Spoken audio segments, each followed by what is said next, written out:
Well, grazing and haying cover crops has become more popular over the past few years. When it comes to grazing cover crops as forage, there are two options on what to plant: annual or perennial. We caught up with Extension educator Brad Schick to discuss what should go into planning for turning livestock out to graze either of these two types of cover crops. Market Journal's Bill Dodd brings us this story.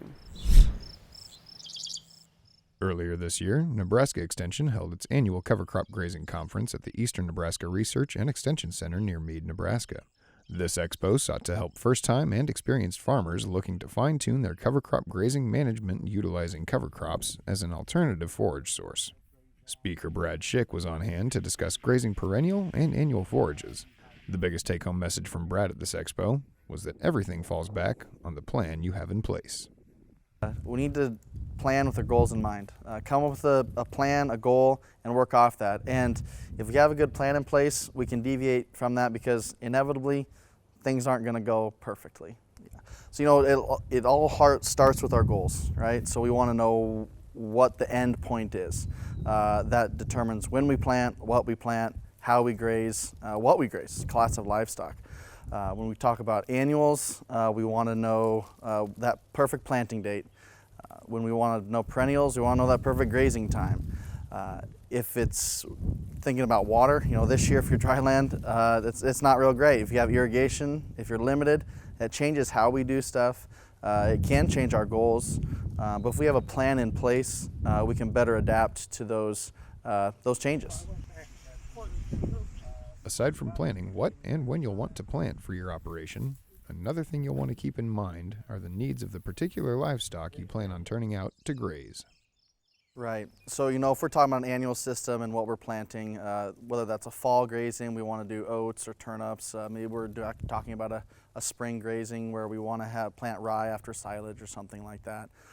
We want to know what the quality of that is. So if we're really high energy, high protein, we may want to put our yearlings or calves we weaned out on that. Whereas if we have a dry cow, we don't need the highest quality. Now later in the trimester, we may want that to increase that body condition score. So it's all about meeting the needs of our animal with the resources we have.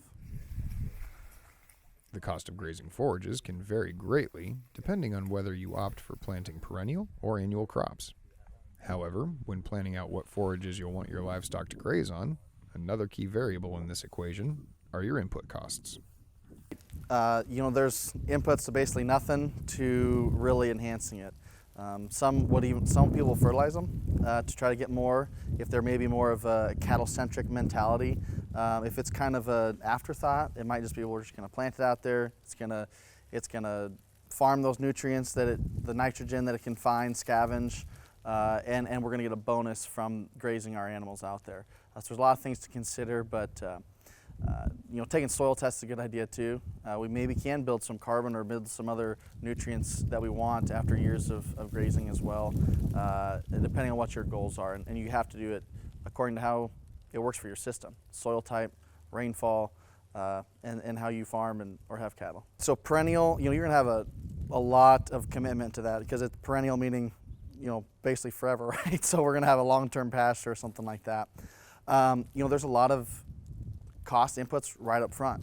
It's going to cost a lot to if we want to convert cropland, for example.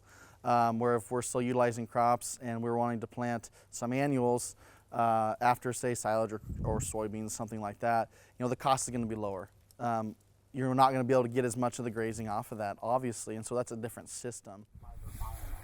Whether forage is needed in the spring or in the fall, decisions you make now may impact what is grown and how much your budget will be impacted. Reporting for Market Journal, I'm Bill Dodd.